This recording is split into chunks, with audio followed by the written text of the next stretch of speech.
করেছেন বেলি অবসান কালে। কোথায় গিয়েছেন? সুরধনী গঙ্গায় গিয়েছেন জল আনতে। সুরধনী গঙ্গায় জল আনতে গিয়ে কি করেছেন? সেই হরিবলা রূপের মানুষ দর্শন করেছে। দর্শন করেছে। এই যে হরিবলা মানুষ শ্রীমান মহাপ্রভু এলেন কেন? ভগবান কখন আসেন? কেন আসেন? ভগবান আসেন কখন? যারা নিত্যদিন গীতা অধ্যয়ন করেন তারাই জানবেন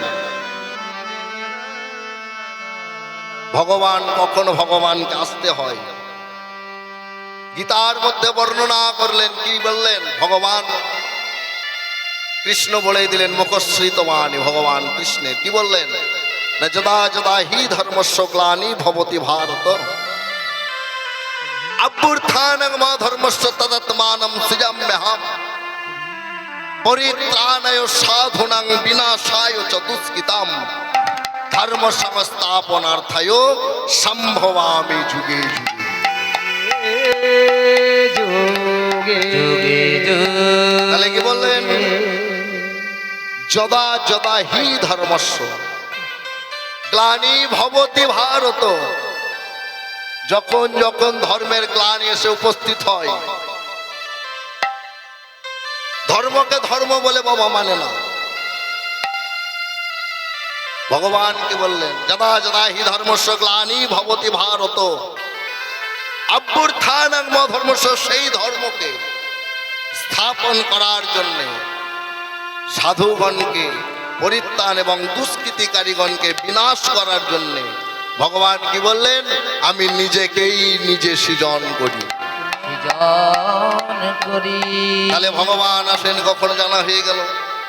কখন আসেন ভগবান? ও মা, ও মা, আমি বাবা অনেক দূর থেকে এসেছি কীর্তন শোনাবো বলে। হ্যাঁ, এটি বাবা কলিযুগ। আমরা কোন যুগে জন্মগ্রহণ করেছি? না কলিযুগ। ভগবান শ্রীমান মহাপ্রভু শচীনন্দন গৌর হরি শচী গর্ভ সিন্ধু মাঝে উদয় হলেন। কেন উদয় হলেন? কি জন্যে ভগবান এলেন? ভগবানকে কেন আসতে হয়েছে? না ভগবান আগমনের দুটি কারণ। চৈতন্য চরিতামৃতের মধ্যে কৃষ্ণদাস কবিরাজ কলম দিলেন। এক, রাধা প্রেম ঋণ শোধ করার জন্যে। দুই, আমাদের মতো কলিহত জীবকে উদ্ধারের জন্য ভগবান নেমে আসে। কিন্তু আমরা তো বাবা কলিহত জীব। আজকে এই চৌহাট্টা গ্রামে সুন্দর একটি বৃন্দাবন স্থাপন করে দিয়েছে। বৃন্দাবন কোনটা মা? বৃন্দাবন কোনটি? না যেখানে হয় ভক্তের আগমন, সেটি হয় মধুময় শ্রীধাম বৃন্দাবন। মধুময় শ্রীধাম শ্রী বৃন্দাবন। তাহলে আজকে মধুময় শ্রীধাম বৃন্দাবন তৈরি করেছে। এই মধুময় শ্রীধাম বৃন্দাবনে আমরা বসে আছি কৃষ্ণ কথা শুনবো বলে। আর এসে কি করছে দেখুন, চেয়ে দেখুন। আমরা এসেছি দুটো কৃষ্ণ কথা শুনবো বলে। আমিও কিন্তু বলবো বলে আসি নাই, আমিও শুনবো বলে এসেছি। কারণ ভগবানকে দর্শন তো আমি করি নাই।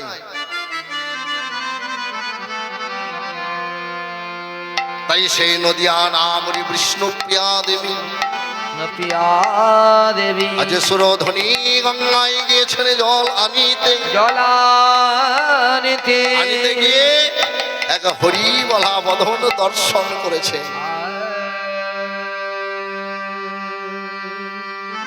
হরিবালা বদন দর্শন করে এসে সজনী কাঞ্চনাকে বলছে, কাঞ্চনা রে, আমি যে কেন গেলাম এই ওই সুরধনী গঙ্গায়, ওই সুরধনী গঙ্গায় গিয়ে এমন মানুষ দেখে এলাম, এত কি রূপের মানুষ হতে পারে, এত সুন্দর মানুষ জগতে কি হতে পারে, আমার কেমন ভাগ্য দেখেছে এই রূপের মানুষ দর্শন করে এসে। আমার কি হলো জানিস সজনী রে, আমার কি হলো জানিস, বলি তাই কি করিব কোথায় যাব, কি করিব কোথায় যাব, আজ কি করিব কোথায় যাব, আর কি করিব কোথায় যাব, আমার গোড়ায় অনুরাগে, কি করিব কোথায় যাব, গোরায়ন রাগে রে, কি করিব কোথায় যাব, গোড়া অনুরাগে। যে গৌর রূপ দর্শন করেছে মা, সেই জানে গৌরের বর্ণ কেমন, কেমন গৌর বর্ণ ছিল, গৌর কেমন দেখতে ছিল।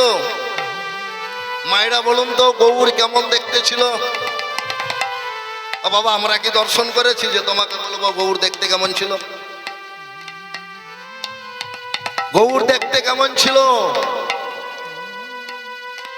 আমার আগে কীর্তনিয়া শ্রী যুক্ত হরনাথ মণ্ডল মহাশয় খুব সুন্দর একটি বর্ণনা করছিলেন। গৌর দেখতে উজ্জ্বল বরণ গৌর বড় দেহা, একটি গাইনি? তাহলে গৌরের রং কেমন ছিল? কালো বর্ণ ছিল গৌর। মা কেমন ছিল গো? বলুন কেমন ছিল? আপনারা যেটা জানেন আমি ওইটাই জানি, বলুন কেমন ছিল? ভয় করবেন না, আপনারা যেটা জানেন আমি ওইটাই জানি।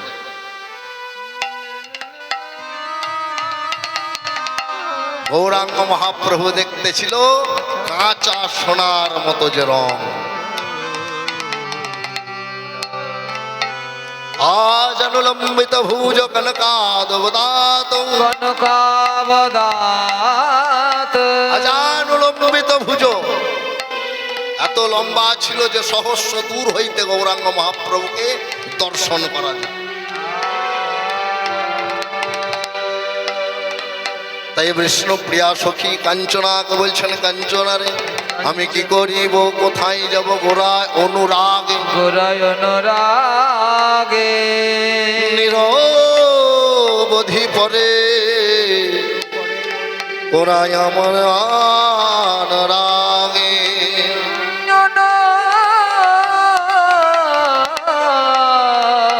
নিরবধি পরে মনে, আহা, গোরায় অনুরাগে, নিরবধি জাগে মনে ঘোড়ার ওখানে, বলি সদাই জাগে রে, সদাই জাগে রে, সদাই জাগে রে, সদাই জাগে রে, ওই হরি বলা বদনে খানি সদাই জাগে রে, হরি বালা বদন খানি সদাই জাগে রে, ওই হরি বলা বদনে খানি সদাই জাগে রে, হরি বালা বদন খানি, ওই আমার হৃদয় মাঝে হরি বলা বদন খানি, আমার হৃদয় মাঝে হরি বালা বদন খানি, আমার হৃদয় মাঝে হরি বালা বদন খানি সদাই জাগে রে। তাই কি করিব কোথা যাব, কি করিব কোথায় যাব, আর কি করিব কোথায় যাব, আর কি করিব কোথায় যাব, ঘোড়ায় অনুরাগে, কি করিব কোথায় যাব, গোরায়ন রাগে, কি করিব কোথায় যাব, গোড়া অনুরাগে।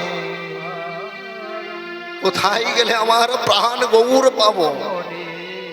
তোরাই আমায় বলে দে আমি কোথায় গেলে আমার সেই প্রাণ গৌরীকে পাবো প্রাণের গৌরকে পাবো তোরা আমায় বলে দে তাই আমার এখানে কেমন এই অবস্থা হয়েছে জানিস জানে বলি গোরা গোরা করে মর গোরা গোরা গোরা করে মরে গোরা গোরা করে মরে গোরা গোরা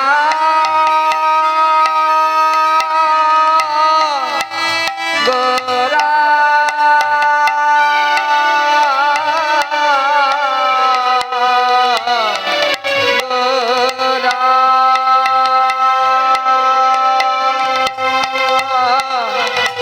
গোরা গোরা করে মরে আমার কি না হইল ব্যাধি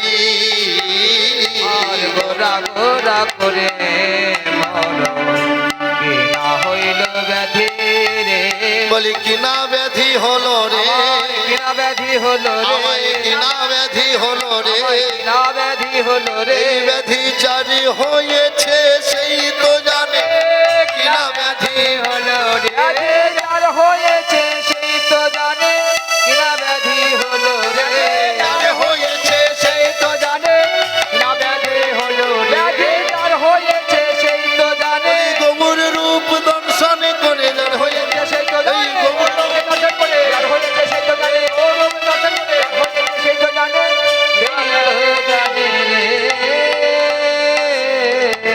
গোরা গোরা করে মোর কিনা হইল ব্যাধি কি না হইল ব্যাধি দেখুন গৌর রূপে নয়ন দিয়েছেন যিনি গৌরকে ভালোবাসেন তার যে ব্যাধি হয়েছে এ ব্যাধি বাবা যে নয়ন না দিয়েছেন তার জানবার বিষয় নয়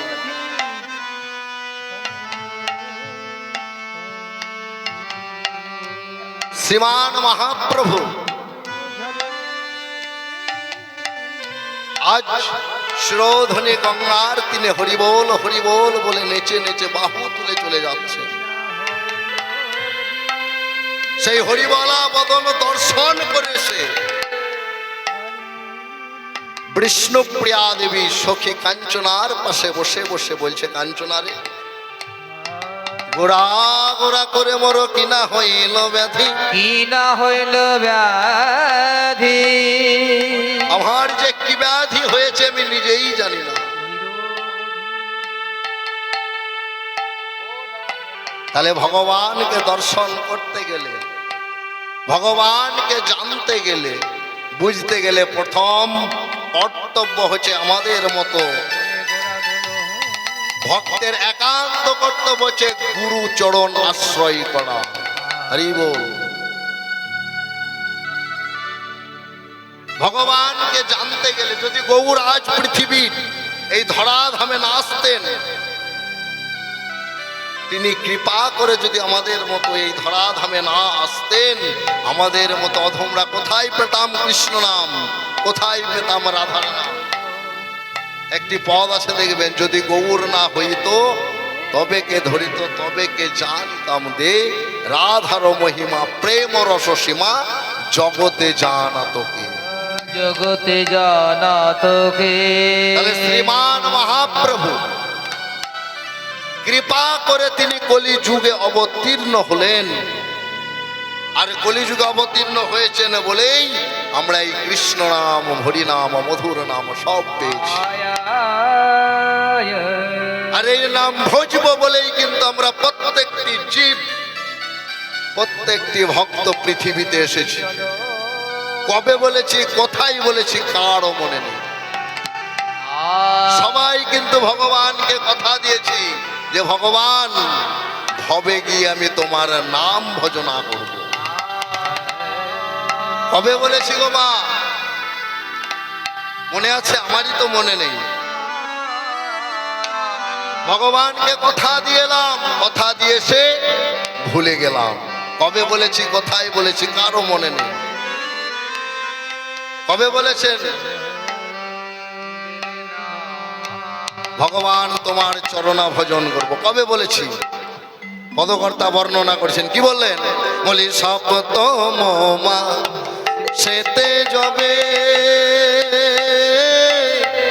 জননী জঠরে, সপ্তম মাসেতে যাবে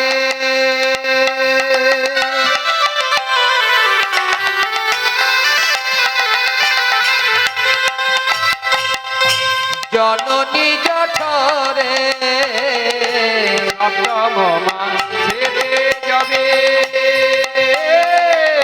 জননী জঠরে, গর্ভের নলে পুরে ডাকি হে কাতারে, গর্ভের নলে পুরে ডাকিলে কাতারে, কোথায় আছো দীননাথ, কোথায় আছো দীন, বলি কোথায় আছো দীননাথ, কোথায় আছো দীন, বলি এবারে আমায় জন্ম দাও হে, কোথায় আছো দীন এবার আমায় জন্ম দাও হে, আমি আজি যাতনা সইতে নারী, এবার আমায় জন্ম দাও হে, আমি আজি যাতনা সইতে নারী, এবার আমায় জনম, কোথায় আছো দীন। কবে বলেছি দেখুন, সপ্তম মাসেতে যাবে জননী জঠরে। যেদিন সপ্তম মাসে মায়ের গর্ভে আমি পরিপূর্ণ হয়েছি, সেদিন আমার অবস্থাটি কেমন ছিল? ওই হেট মুন্ডু আর ঊর্ধ্ব পদ, ওই গর্ভের কারাগার হইতে মুক্তি পাবার জন্যে করজোর করে গোবিন্দকে বলেছিলাম, গোবিন্দ গোবিন্দ তুমি এই কারাগার হইতে আমায় মুক্তি দাও, আমাকে মুক্তি দাও। তিনি তো কৃপাময়, ভক্তের আহ্বান। ভগবান দুটো জিনিস সহ্য করতে পারেন না মা, একটি হচ্ছে ভক্তের অহংকার, আর একটি হচ্ছে ভক্তের নয়নের জল। এই দুটো জিনিস ভগবান সহ্য করতে পারেন না। তাই সেদিন কাতর ভাবে ডেকেছিলাম কৃপাময় গোবিন্দকে, যে প্রভু তুমি আমায় এই কারাগার হইতে মুক্তি করিয়ে দাও। মুক্তি করিয়ে দাও। তিনি কৃপা করে আমাদের জন্ম দিলেন। যেমন জন্ম দিয়েছেন, সঙ্গে সঙ্গে আজ জনম ইতে মায়া জ্ঞানী হরে নীর, জনম হইতে মায়া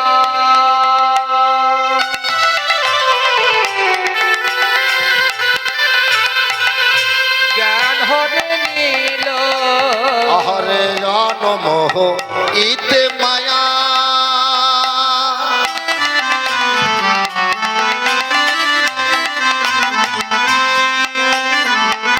জ্ঞানী হরে নীল, জনম হইতে মায়া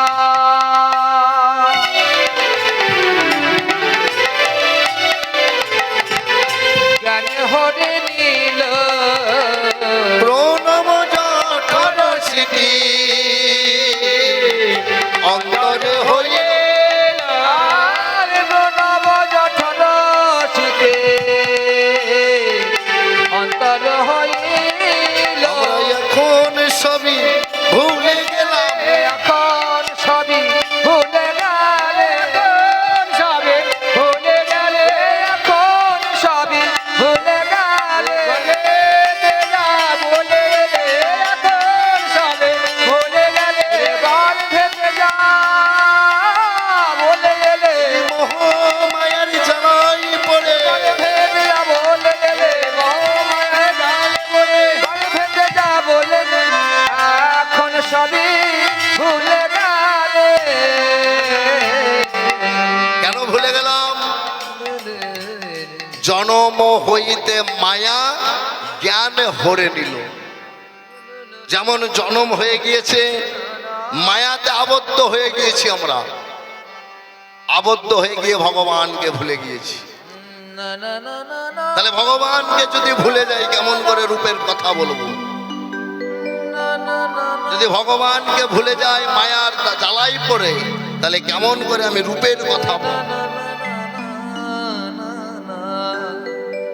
তাহলে মায়াতে আমাদের গাছে করে নিয়েছে।